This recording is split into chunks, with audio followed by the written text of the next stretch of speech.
Do you get pleasure from pain? I get pleasure from purpose. Is there a purpose without pain in it? If you avoid pain, you avoid everything important. I am the monster you create. Well, I don't think I get pleasure from the pain itself, unless I know that the pain is guiding me towards where I need to go. If you're in a video game and you're walking down the hallway and there's nothing in the way, you're like, what's going on? If you're walking down the hallway and there's all the bad guys, you're like, I'm getting there. So now I have to answer the question, do I get pleasure from pain? Maybe a little bit, because then I feel like I'm on the right path. I hope you know. If I'm talking the truth about a certain subject on a podcast and criminal cases keep popping up, I'm like, haha, I'm onto something. So maybe the pain, maybe the problems, maybe all the, stress, that's the indicators I need to keep me motivated. Like all the bad days are coming, guaranteed. They're written in the stars, in the cosmos. That's what's amazing to me when people are sitting around like, oh, I don't want to be stressed, I can't deal with pain. But it's guaranteed. If it's guaranteed, why not become comfortable with it? Let me tell you something that's fantastic about life. If you only remember the hard days, what's the point in having a whole bunch of life you don't remember? Sounds like a waste to me. If you want to be proud of yourself and you want to be important and you want to do significant things and you want to matter in this world, then pain is a huge part of it. So why not become accustomed to something that is unavoidable? That's what life is.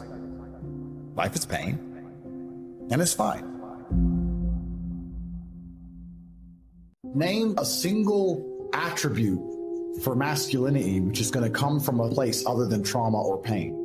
Some people are so basic and so vaporous and so thin that ChatGPT could talk the same kind of garbage they talk. Unless you have some suffering to anchor to, how can you have any kind of personal brand at all? Maybe I'm just talking from my own experience because my brand is built on pain and suffering, and maybe I'm trying to cope my way for having all the bad things happen to me that have happened to me. But if I didn't have them all, I don't know what I'd talk about. But what would I talk about? I have a fast car. But the coolest thing about me having a fast car is I grew up with absolutely nothing. The coolest thing about me having a fast car is that they tried to take it off me and threw me in a dungeon. The coolest thing about me having a fast car is when I'm gonna get back in it after they failed to seize it off me when I was on an Interpol red notice for garbage. That's the cool part of it. Yeah. Go suffer and tell people all the lessons you learn along the way. And people will respect you knowing that you've been through something which is difficult. Respect has always lied on the other side of fear. The reason we all watch the big boxing match and have so much respect for the men who get in there is because it's scary to do. Respect lies on the other side of fear. So people are going to respect you if you do things that they'd be scared to do themselves. And then they're going to say, well, I don't want to go through that. Let me at least try and get the lessons from it. And he's gone through it, so I can learn from his experience, or I can learn from his mistake. Perhaps my whole life is not about trying to find comfort, it's trying to find challenges, and it's trying to find stories. Even in jail, my brother and I kept saying this is probably the best story, one of our best ever stories. If you were to say to me right now, Andrew, do you want to spend a year living in comfort and flying around the world and sleeping with girls and doing whatever, or do you want to spend a year in a jail in Mongolia? I'd probably choose the jail. Maybe I'm nuts, but for me, it's all about the challenges. It's not about the comforts. That's what I'm interested in, and I want to have stories to die with. I like a stormy ocean. I don't want calm. I like big waves and chaos. I want a chaotic life. I want 4 businesses and 8 girlfriends and problems and stress and that chick found out about the other chick. And I need all this chaos because that's where I find enjoyment. There's a lot of people who complain about the bad things that happen in their life, not understanding that without the bad things, you'd have no life at all. You need all of the bad things. You need the mental struggle. You need to go through things which you regret. If you've never regretted any action you've ever taken, how can you sit and make an intelligent decision for the future? You need to sit and say, well, I felt the sting of regret for X. I don't want to feel the sting of regret for Y. So that's what life is all about. People think that life is just the good times. And this is the massive misconception. People think being in love is holding hands and I hold hands and we cuddle in bed. I love them. Love is the whole spectrum. Love is missing them. Love is breaking up with them. Love is the whole circle. There's no up without down. Anything that has the ability to emotionally affect you positively has the ability to emotionally affect you negatively. I was broke for the longest time. And that's when I actually became the person I am. I don't think money changes you. I think money amplifies you. I think if you're a real man and you get rich, you're a good man. If you're a pussy and you get rich, you become worse than ever. You become, like we talked, a weak, dictatorial, insane, evil person. You need all of the character building, bad times, being broke. You need all that before you're rich. The worst thing that can happen to you is you get rich at 19. If you look at anything that builds a man into a man, there's a degree of suffering.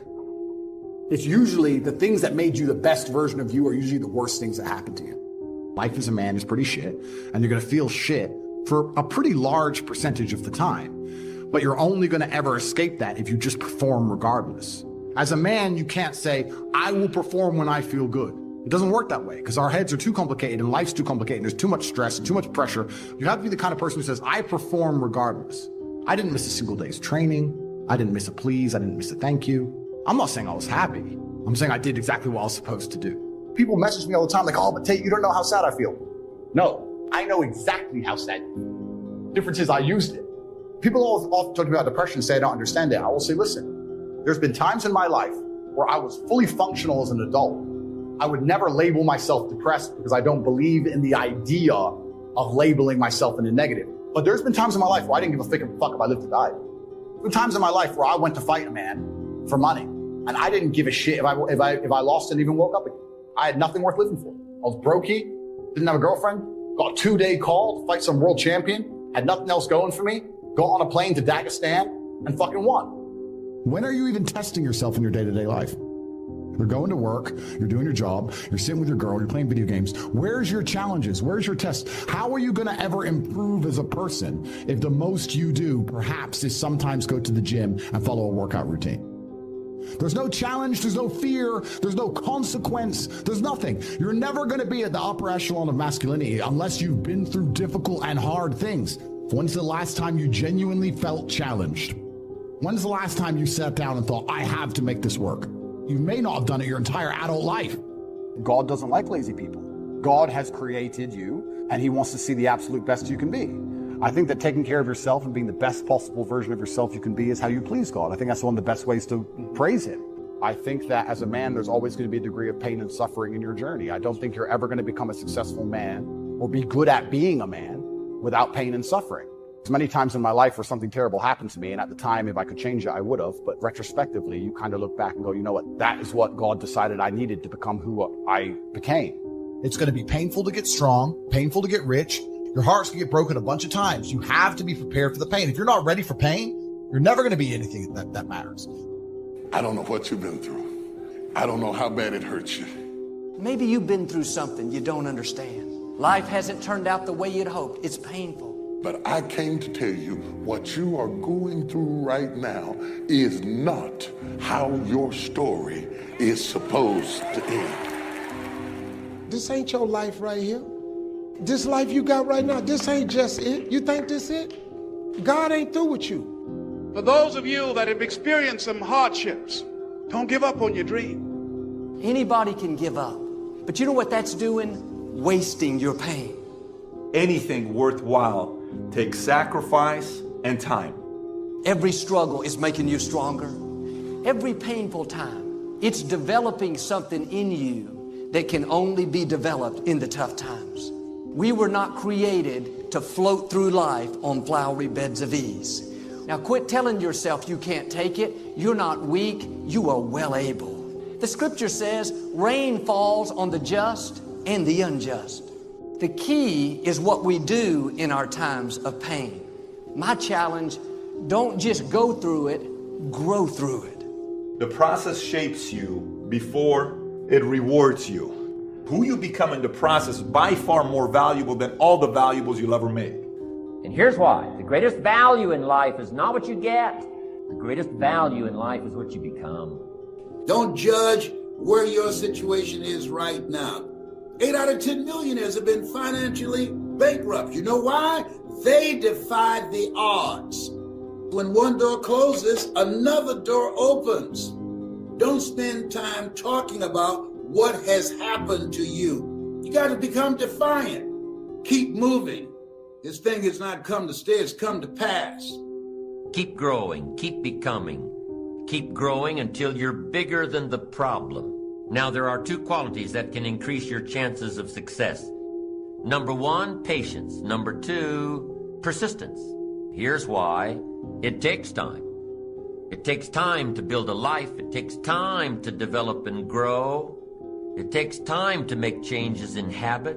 So have patience with yourself, number 1. Number 2 is to keep doing it. Be persistent.